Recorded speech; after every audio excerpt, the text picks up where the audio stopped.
Hello, Feminine Roadmappers. Welcome back to Feminine Roadmap Inspires. And today my storyteller is Nancy E. Head. She has written Restoring the Shattered, and she is a woman who has gone through single motherhood of 5 children, poverty, getting herself up out of that, taking herself back to university to get a degree and become a teacher. And now she helps other people overcome poverty. So without further ado, Nancy, thank you so much for saying yes to me. Thank you so much for having me, Gina. It's great to be here. Well, without further ado, I would love to have you just share your story with my audience. Well, I was a single mother with 5 children. My baby was 7 months old. My oldest child had just turned 10, and we found ourselves by ourselves. And that was very difficult, the kind of traumatic, kids reacting in different ways, the community reaching out, and you go through all kinds of things. It's horror, embarrassment, you feel like a failure, all these horrible feelings. And my ex-husband had a lot of trouble making up his mind where he wanted to be and with whom. And so I, through the advice of many people, and it's so difficult to go through these things alone. So I relied on several trusted friends, and the real crux was just wait him out. And that sounds, especially today, with people coming and going, basically, but 3 years I waited to let him make up his mind. And I was glad I did, because I didn't hold the responsibility for having the home falling apart. And I think he was trying to wait me out so that he could not have the responsibility of the home falling apart. Once it became clear where he was going to go and that he was not going to be here anymore, my father in particular urged me to go back to college. It was kind of an ironic, vicarious encouraging too. My dad had been in college when Pearl Harbor came to be, enlisted in the Navy, and since he was a college, had some college, and he had been studying pharmacy, they made him a pharmacist mate, a chief petty officer, and he shipped off to the South Pacific, where, praise God, he saw no combat, and came home, married my mother, and were actually, to not get into too much detail, they got married before the war ended. A year later, my brother is there, and there's no place to live. All these GIs just came home, and so they're living in somebody's dining room, and studying is impossible because you have an infant and you have this little room. And somebody offered him a job as a pharmaceutical salesman, and he took that job and ran with it for the rest of his career. He wanted me to be a pharmacist, and I said to my father, I work at a bank. When I make a mistake at the bank, I debit this and I credit that, and the mistake is fixed and nobody dies. I'm not going in pharmacy. So I went back to college. Now, at this point in time, I'm a part-time bank teller with a tendency to transpose numbers.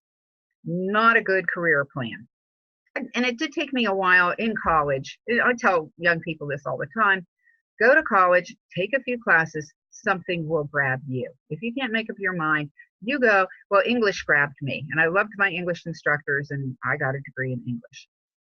But signing up for the 4-year degree, I had subsidized daycare for my job at the bank. I have 2 kids in daycare, 3 kids in school. I lost my daycare. Now, the $5 a week I'm paying for 2 children to have lunch and really good care and all kinds of things that they got at daycare is going to cost me $48. I'm still working part-time at the bank, but not as many hours, and the hours are very limited. Now you're going to take this gigantic chunk out, and hello, I'm trying to improve myself here. But women in the church stepped up, and somebody watched my kids for $40 a week, saving, okay, $8 is $8, but we moved all around.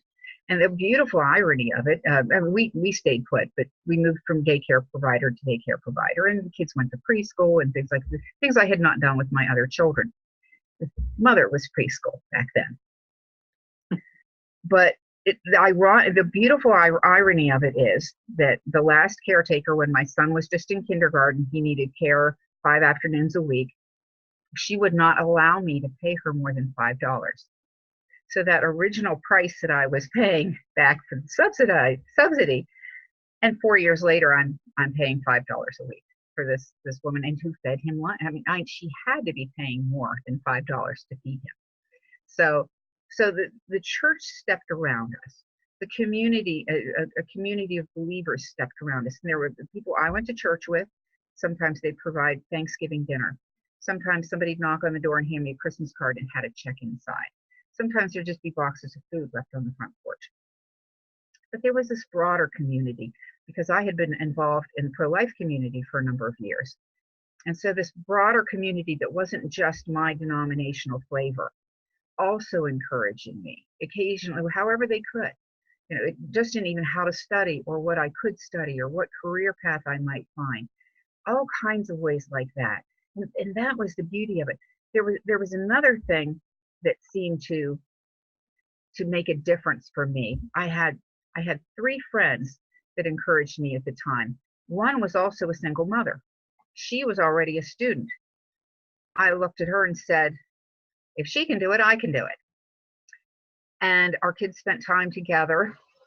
And it was actually very beneficial for both of us to have each other. We could complain about our ex-husbands together. Let's be honest, ladies, that's what we do. We could do that. We could say, I've got this problem with this child, or I have it. We shared meals. We did all kinds of things. We traded assets sometimes. We traded babysitting. So there was that. But the 2 other friends walked through me. They had been friends before. One I sat in the church nursery with our my 4th child, her 1st child, my 5th child, her 2nd child, and you spend hours in the church nursery when you have older children and you have a baby. And we got to know each other so well then. And the other girl was also evangelical. And I knew her from my involvement in the pro-life community. They were married. And this was the interesting thing, that so many times in our churches, we put the single mother in the single mother program, in the singles group. And then you're surrounded with everybody else who has the same problems you do. And that other thing looks so inviting and perfect and wonderful. But me having these married friends, when I did get remarried 11 years later, 11 years after he left, and college and job and everything in between, kids growing up, I get married and I decided to make my wedding dress old-fashioned. You can see the sewing stuff behind me. But I didn't want to just hem it myself. So I went over to my friend's house, and she's got all the pins and the yardstick and everything. She can pin this and make sure it's not going to look crooked up front there. And I happened to show up for her to pin my dress on the night she was having conflict with her husband. And she was always very encouraging to me, but this particular night she has pins in her mouth saying, "Are you sure you really want to do this again?" and the reality of watching this friend deal with just a little conflict in the moment. Her husband's a police officer, and she dealt with every day, is he going to come home tonight? The other friend of mine, her husband ended up with a chronic illness. So watching these women, you really lose that other life. That's perfect. It's comfortable. It's easy. No, it's not. And then you go in again to this next relationship saying, probably not going to be perfect. Probably going to have moments when it's really hard. So we got through college, and there was a great irony there. I got through college with student loan money and my part-time job. Well, in my last year of college, we got new leadership at my job, and my schedule changed. The class, you have to have this many classes, and they have to be this much. And I couldn't work the same schedule that I worked before, and various other reasons. I didn't have a job anymore. So here I am. I have 1 year to go, and I don't have a job. And then now I can look back and say, well, that was God's wonderful provision. Somehow, some way, we got through that year. Student loan money and whatever else. My father lent me his car and gave me his gas card. So we got through that year, and at the end, the student loan money was gone, and I didn't have a job yet. And that began to tax the storehouse of the kitchen. I lost the peanut, we ran out of peanut butter, we ran out of hot dogs. Peanut butter used to be a lot less expensive, let me say that. So you run out of peanut butter, you run out of hot dogs. I was running out of tea bags and sugar, and tea was my lifeline. The way some people do coffee, I do tea intravenously. It was my mode of caffeine injection. And we're running out of everything. And somebody gave me a box of food, and I figured out how I could make granola. But I was the only one who actually liked eating it. So we were very limited in our resources. And I sat down and I opened my Bible up to Habakkuk. And I don't remember if there was a devotional I was following or if I just opened the book and there it was. And if you might recall, the 3rd chapter of Habakkuk makes reference to no herd in the stalls, no fruit on the vine, no, there's nothing. But I will rejoice in the Lord. And I thought, there it is. There's the lesson. Rejoice anyway. And I said, all right, Lord, I rejoice. And it wasn't any more excited than that. Just, I rejoice. And I went on, and I didn't expect anything to change. I expected to still have a stack of bills and not very good means to pay them. I believe it was the very next day, I got a stack of mail, and a stack of mail. And I'm thinking, oh, it's another stack of bills I can't pay. And sorting through, I opened the envelope from Penn State. And check for $1,300. And the check stub says, from your student loan account. It has $1,300 extra dollars in my student loan account. But here it is. The other check was for $50. That was slightly disappointing, actually. That was my deposit that I had doing back then. You sent $50 in to apply. I had forgotten that you could get it back. So, wow, now we're really rejoicing. Now we're going to the grocery store, and everybody's going to eat that favorite cereal you want, that thing. Everybody got to pick something. I paid homage to every bill collector. By this point, I'm on it first. It's you. How are you doing? The whole bill collector thing. It's first name basis with everybody. And so I paid homage to them. A couple of weeks later, I got part-time work in radio, and we had a child support hearing, and we began to find our feet financially. Things began to settle in.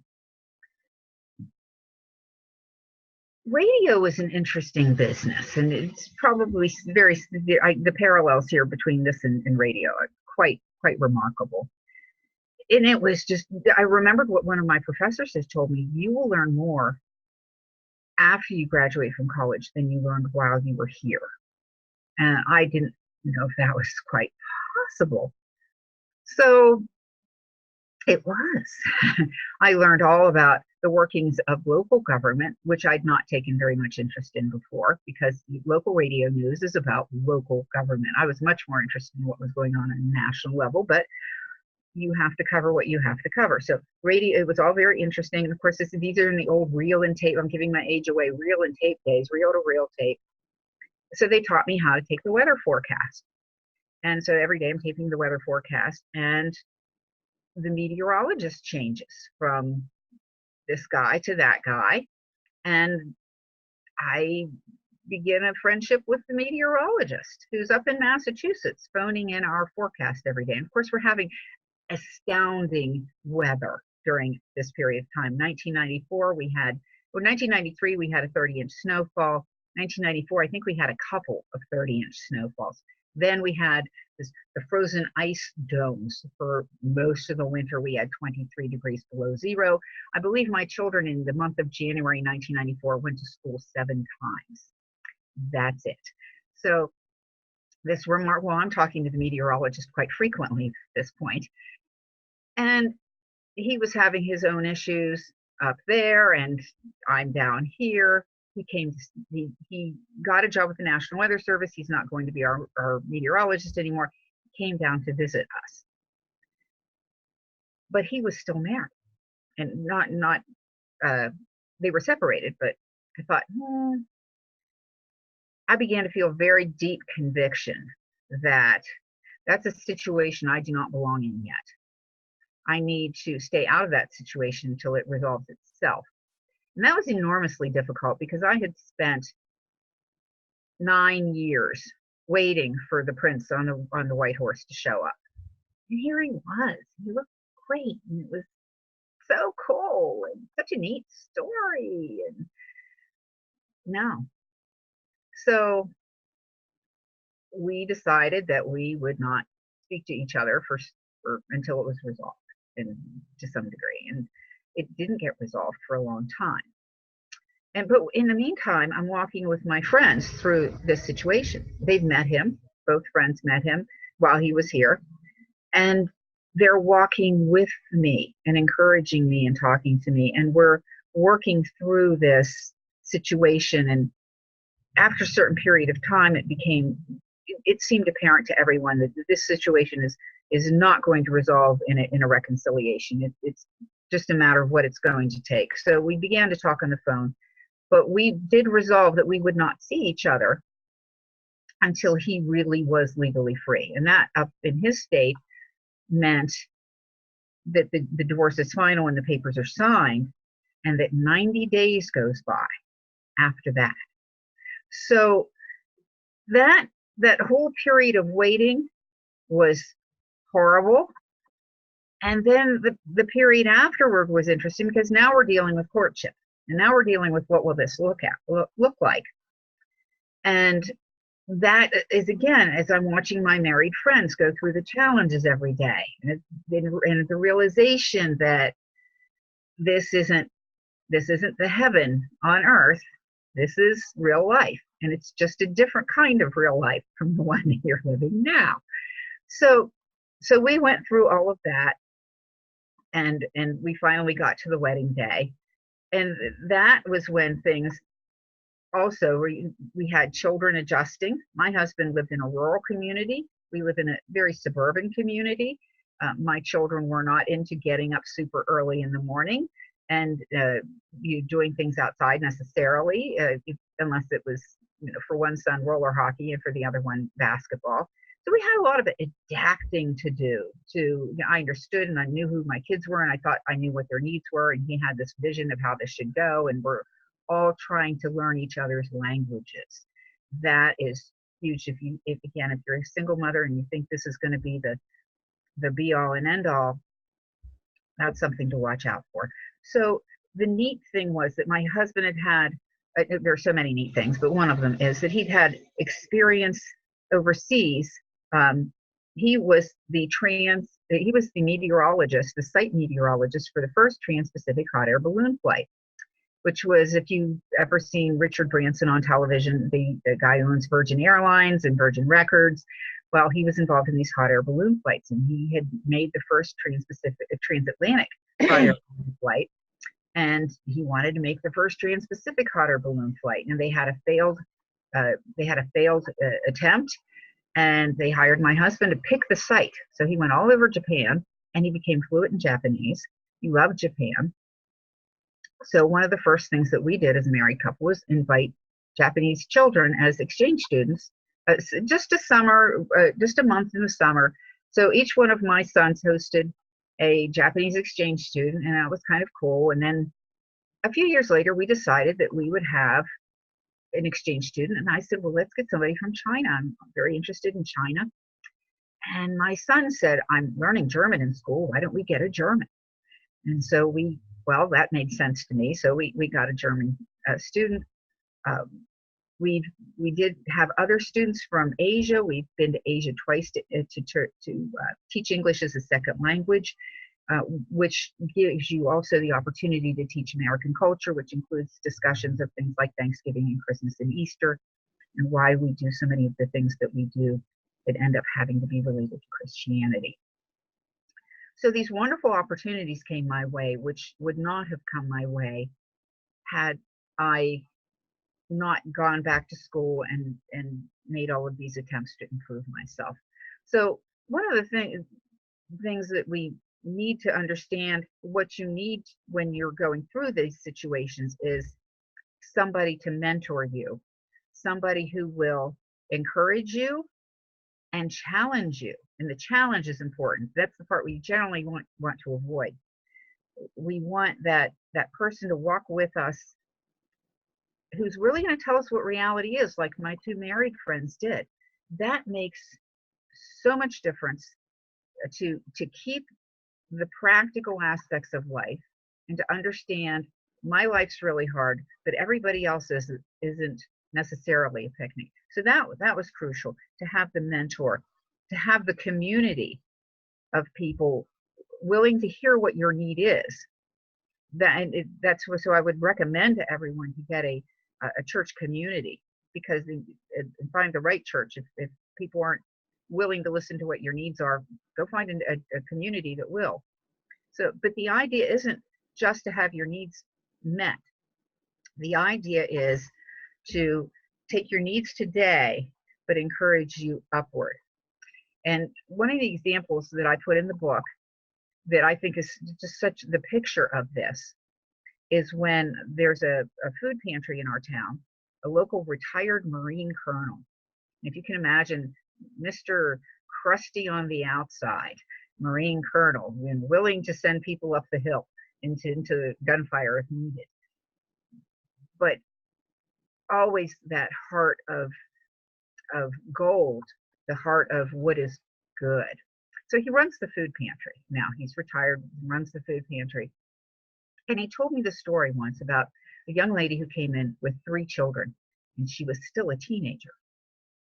And you might think, well, oh, we know how that happened. And perhaps that is how that happened, that she might have been expecting, but she got married. And the husband is the father of all 3 children. So it isn't that thing that we imagine of somebody who's going to spend her life, who designed her life this way so she could spend it on no, this is a young couple struggling. He had not finished high school. So my friend who runs the food pantry is encouraging him, go get your GED, figure out what you need to do, and take the GED test, and you'll be a high school graduate. You'll have gainful employment, because this guy, he was working in construction. Construction is very good around here. You're well paid, but he was only part-time because he didn't have his GED. And he just didn't need somebody to say, here's some food, go get your GED. He needed somebody to say, well, let's see what's involved. Let's find out what you need to do. Let's see where's the phone number you need to call. Here, let me help you. And at the end, when the guy passed the test, he called the employers, the people who'd been employing this man part-time, and said, hey, did you know this guy got his GED? You can give him a full-time job. And they did. Somebody did. And they stopped coming to the food pantry. That is a successful ministry. That isn't just, here's your meal for today. The old adage of you can give somebody a fish, or he's teaching people how to fish. And so there's so many opportunities around us. There's, first of all, to meet needs. Another ministry across town, and this is where the denominational discussion comes up. So many times we Christians say, oh, you're of that denomination. Oh, and we don't want to, and then we stop listening. But you can't judge that way. You actually have to talk to the person. Is this person a true follower of Christ? So across town, there's a ministry that has a virtual shoe store. They've taken a part of their church and put shelves on it, and there are shoes on the shelves. Any child, low income, can come in, pick out a pair of shoes, and get 2 free pairs of socks twice a year. Where was that ministry when my kids were growing up? 5 kids and shoes, okay? What a great ministry. Now, and that's meeting a need for today, not necessarily lifting people up, but it's meeting an important need. And any resources that would go to shoes can now go somewhere else, to school supplies, to clothing, all kinds of things. There are other churches that do clothing drives, and so my church, we collect shoes. We have a group in our church. We collect shoes for the shoe ministry. We collect peanut butter for the food bank. Peanut butter is not as cheap as it used to be, as I mentioned earlier. It used to be the go-to staple food. It's protein, it's cheap. It's not cheap anymore. So we collect protein, we give to the food pantry. So the idea is to, what are the other ministries going on in your town? How can you help meet that need? The other idea is, how can you lift people up? And sometimes that involves being in the ministry, being ready to do that. And sometimes it involves just being willing. I have a friend who had 8 children, a nice sized house, not anything fancy, but big enough where you can put 8 kids in there. And she would take in pregnant girls who didn't have any place to go, and she would host them. And she had this little storefront, very pro-life woman. She had a little pro-life storefront, and she had materials in there to pass out to people who wanted to come. And it was kind of a pro-life central place, where if she's doing a speaking engagement or something, all of her materials are there and she's ready to go.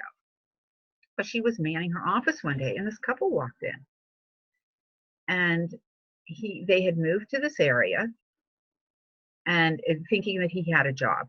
And when they got here, they realized the job fell through, and they used all their resources to get here, and now they have nothing. They have no place to go, and he has no work.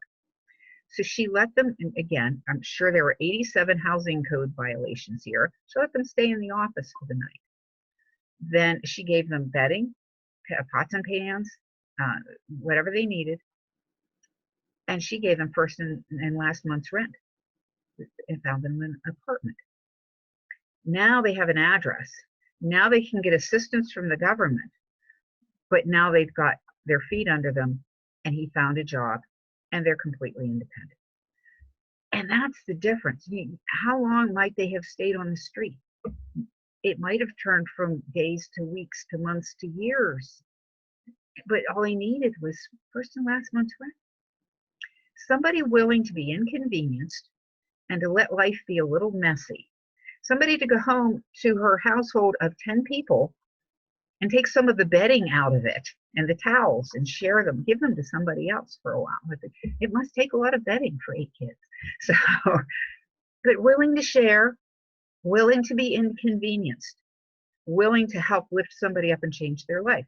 Another story I love is from a book by a different author. Laura Schroff wrote a book called Invisible Thread, if you're familiar with that. Laura Schroff was a business executive walking down the street in New York City one day in Manhattan. A little boy says, "Hey lady, you got any change?" And she keeps walking.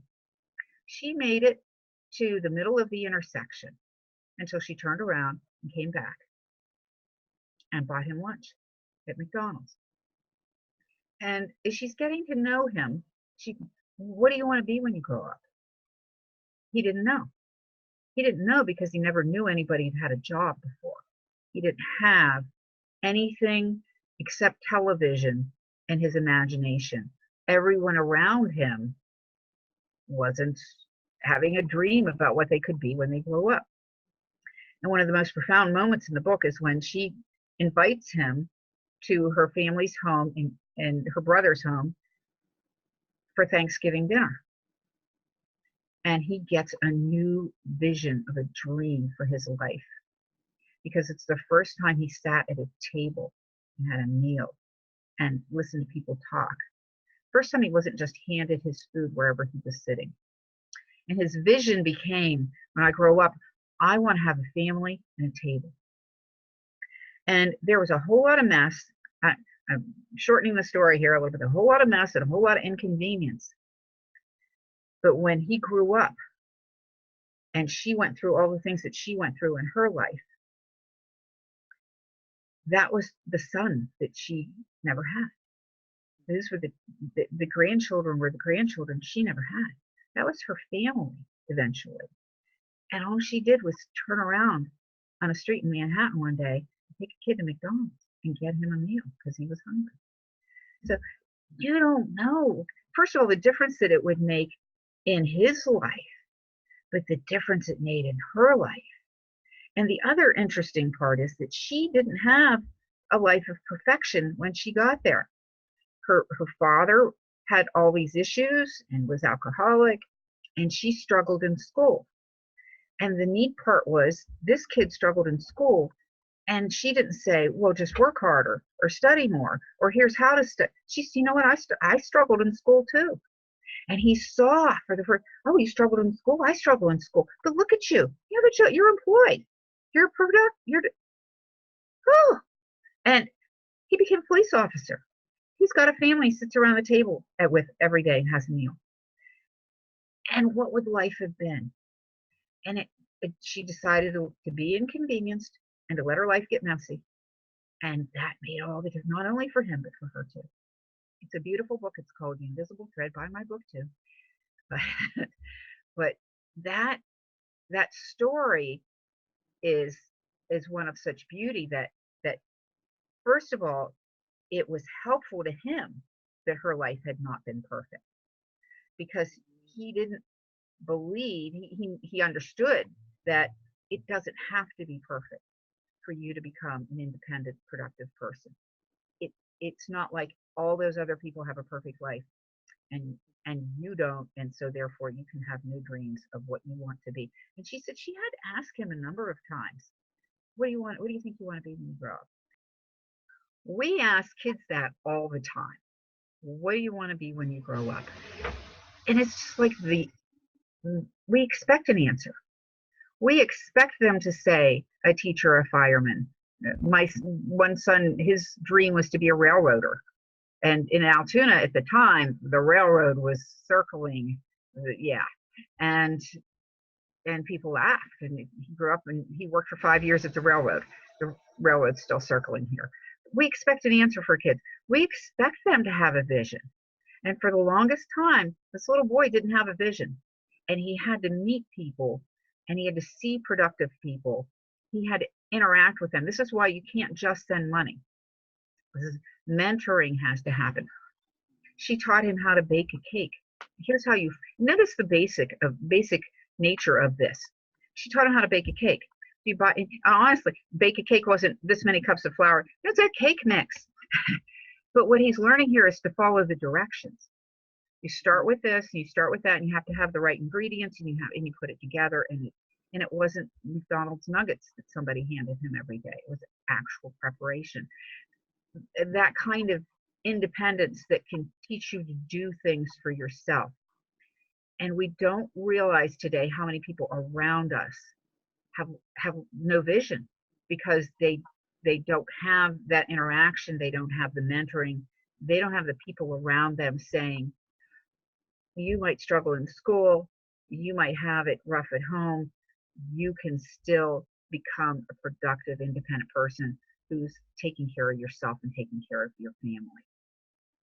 That kind of stuff really makes a difference.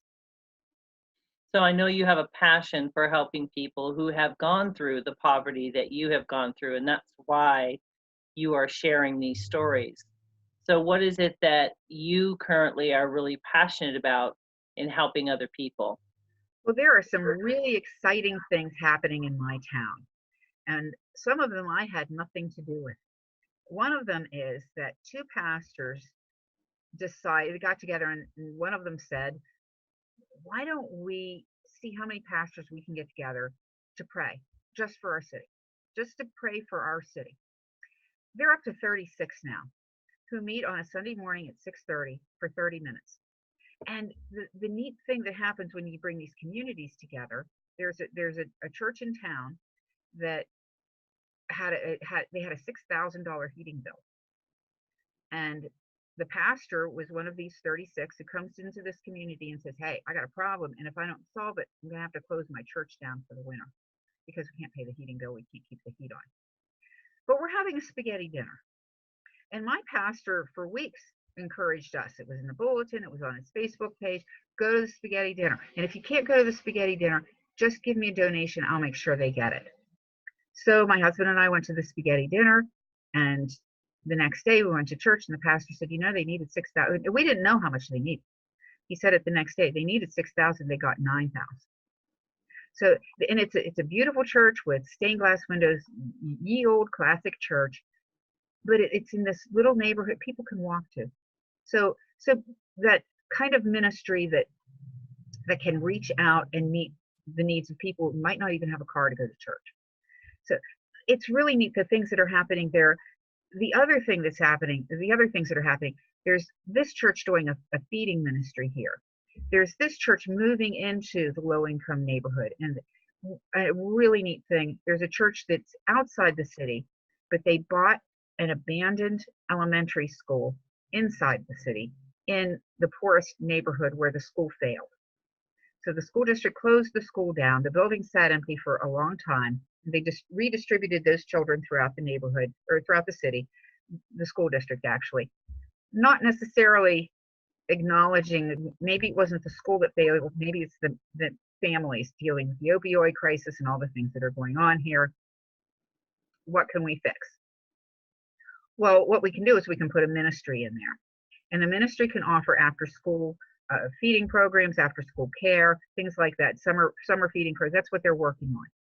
So last year, I went to these folks at this elementary school and I said, let's do a thing called a service fair. And honestly, I don't think I had it named yet.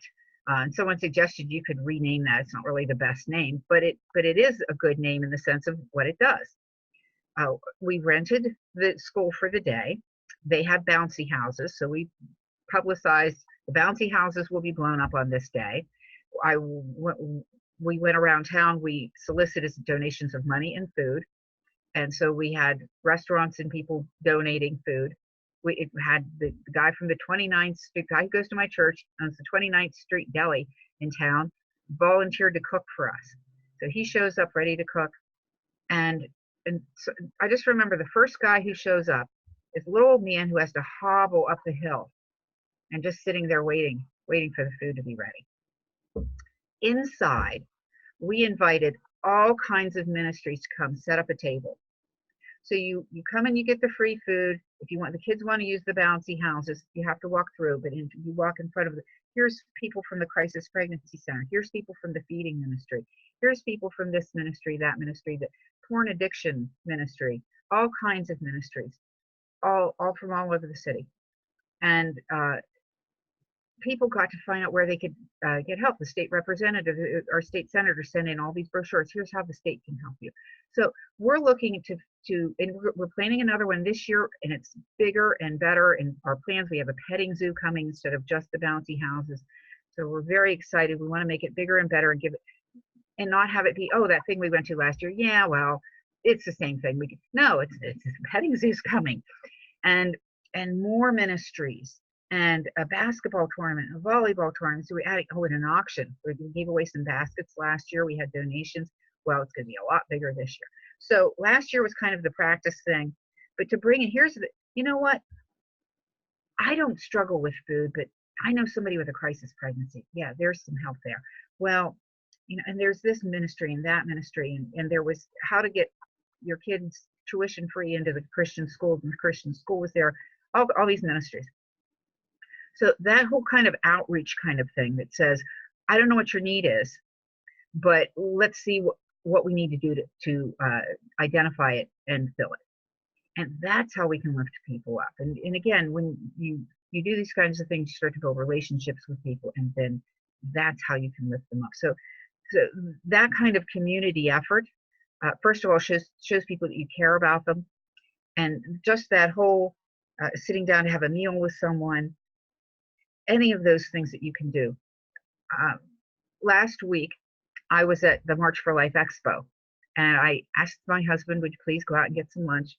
A wonderful Chinese place with rice noodles, spiced chicken. It was great. So I'm sitting there waiting for my rice noodles, my spiced chicken to come back. And it took a really long time to come back. So what was up with that? Is my food still hot? And it was, but, or at least the parts that were supposed to be were still warm.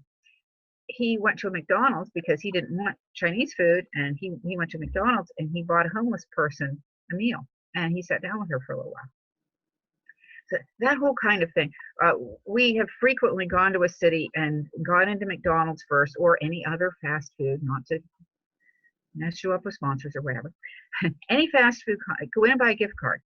Buy 5 gift cards if you're visiting a city for a day. Walk the streets. Look for, you won't have to look. They might approach you. You'll find 5 people to give gift cards to. What else are you going to do with a gift card besides buy? Maybe trade it for something. Maybe you trade your gift card for cigarettes. Okay. Well, maybe the guy with the cigarettes is hungry. But if you give somebody a gift card for a fast food restaurant, they get to go in and sit down in a warm place for at least a couple of hours if they stretch it a little. They get to use the bathroom. They get to wash up in the bathroom. So that kind of thing, plus you're encouraging them. So, I mean, think about this. You take the people who were on the street before that my friend helped. You leave them on the street for 3 days. Who will hire him now? He's been in the same clothes and he hasn't had a shower in 3 days. He's unemployable now. That's how you end up on the street. How fast you can get off the street can make a difference. Another example of this is a program they used to have. My understanding is Utah funded this program and then stopped funding it. I don't know what happened in the whatever election that somebody came in and said, let's not do that program anymore. But what they missed was the early history, because Utah was spending $16,000 a year for each homeless person. When they decided, we'll provide you a place to live and we'll give you a mentor, they were spending $11,000. So the cost of homelessness went down. Well, how can there be a cost of homelessness? There's your emergency room. There's wow, it's really cold here, so I think I'll urinate publicly so I can go have a place to live that's warm for about 3 months till all the legal proceedings are done, okay? So all of those expenses that you pay, it actually does add up. And you have people you will mentor who will not succeed. It's still cheaper to house them. You have people that you will mentor who will succeed, and now you don't have to pay to keep them anymore. So again, I'm sad that I understand Utah has discontinued this program, and maybe somebody's got more to the story than that. But I know that Pittsburgh was reaching out in such a way, doing this kind of mentor thing, and that they were working with the churches to do it. And that is a neat fellowship of government and church that I hope none of the secularists complain about, because it's working and it's making a difference for people. So frequently when you're looking for somebody to mentor, you might look in a church, because that's where somebody who wants to help lift people up. And that's where we get to the discussion of the book with the shattered, restoring the shattered. The main point of the shattered is the glass, that we compare ourselves to a piece of glass that's broken, or even the grains of sand that haven't even yet been formed into the piece of glass. But when God restores, that piece of glass doesn't have any cracks in it anymore. And it's not just sitting on the ground like a piece of glass. It's up in the window. It's part of the picture of the church. And light shines through the glass to show all the other pieces of sand what they can be.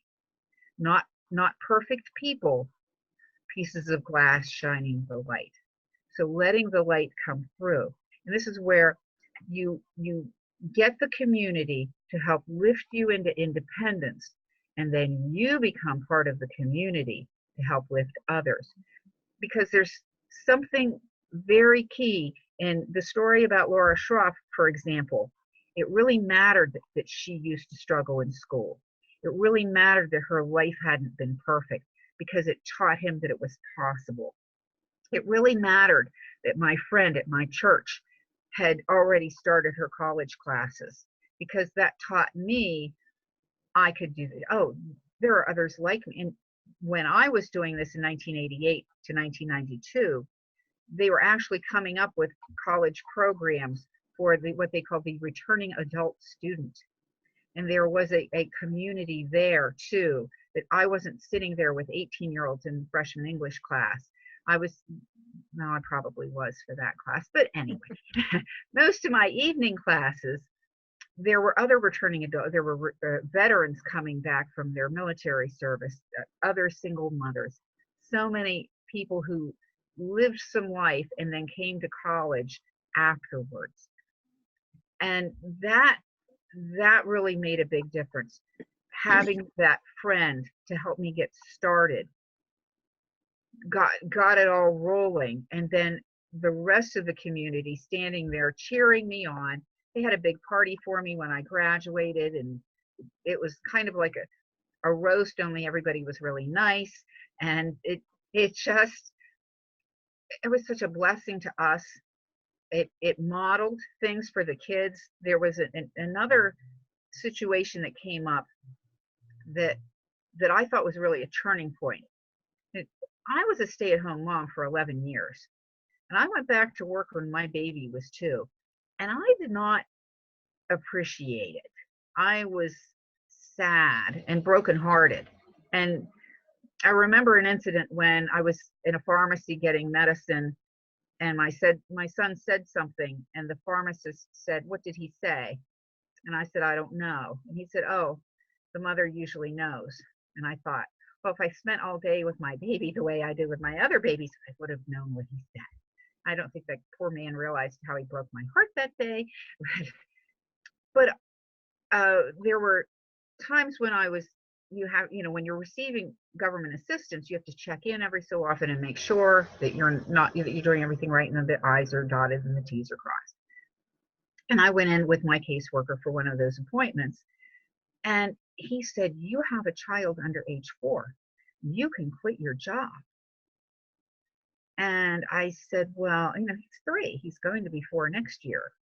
And I'm making more than minimum wage at this job. This is a decent job where, I don't have to get dirty and sweaty. I just have to pass out money and do it right. The do it right part. But anyway, that moment, then there was one more that came with it. I said, I want to model work for my kids. And I knew in my heart of hearts, I wanted to be home with them. I loved being I used to joke around with, my goal in college. And I don't mean this as literally as it sounds, but my goal was to marry money and go back to cookie baking. But I knew I was preparing myself for the workplace. And I didn't marry money anyway, so here we all are. But there was another instance when I was working at the bank, and somebody came in to collect her food stamps. And she told me that she was taking her kids to the beach for the day. And I remembered all the weekdays that I could have taken my kids to. It's a man-made lake here in Pennsylvania. We don't live near the ocean. But I remembered the times that we did that and how I can't do that anymore. And I felt like there was this great injustice in the world that somebody else got to take their kids to the beach and I didn't. But that also I was working and my kids were seeing that, and I think that made a big difference for them when they grew up and they decided how they wanted their lives to be. I think it mattered. And as much as I would have preferred to be home, and I thought it was healthier for my kids that I would be home, I was where God had put me, and I was doing what God had given me to do. And it was difficult, but it seems to have paid off as far as they were concerned. That's amazing. So, thank you. So how is it that people can get in contact with you? Are there any ministries that you want to share as we wrap up our time together? Oh, the ministries that I would love to share. The Nehemiah Project is the one in our city that really, it did not begin with my church. It began with the other church that ended up buying the elementary school. And the whole focus has been, how can we lift people up? And my church is a very good partner with that kind of mentality of getting those churches together, getting the pastors together, that kind of thing. Another one that I can't sign off without mentioning isn't really quite a ministry, but the armed forces. I've been an armed forces mother since my second son, the first soldier, deployed in 2003, and his younger brother, who we thought would never deploy, had never joined the military. Well, he's a major in the Army Reserves now, and that keep the people in your neighborhood in mind, the single mothers. And if you are the single mother, is there someone you can reach out to? Is there a wife whose husband's deployed, a husband whose wife's deployed? How can you encourage them? And I think even when we're going through the difficult times and we're looking for people to encourage us, one of the things that we really want to remember is, it's up to us to encourage other people too, even in our dark times. What can we do? Even if it's just a word, even if it's not necessarily giving, but what can we do to encourage somebody else? Because you don't really know how much difference just even a look on your face of acceptance, that word of encouragement can make. And as far as the book is concerned, it is on Amazon at Nancy E. Head and Restoring the Shattered, Amazon.com, BarnesandNoble.com. And if you go to my website, NancyEHead.com, and you can communicate with me that way. And at the bottom of every blog post is a link to the Barnes & Noble page for the book. Excellent. And we will also be including that here. So thank you so much, Nancy, for sharing your story and your passion with my audience. I really honor the journey you've been on. I was raised by a single mother, so it's very near and dear to my heart, the challenges that brings and the judgment that can bring as well. I thank you so much, Gina, for getting the word out. I appreciate it. God bless. God bless. My pleasure. So ladies and gentlemen who are watching this today, please click down below, subscribe to Feminine Roadmap. All the links that Nancy shared will be down there for you. So you will be able to get to her book. You'll be able to get to her, jot down those ministries. Maybe this is an opportunity for that niggling idea in your mind to start something like that yourself. Having the courage to step out and link arms with other people. Maybe that's something you feel called to do.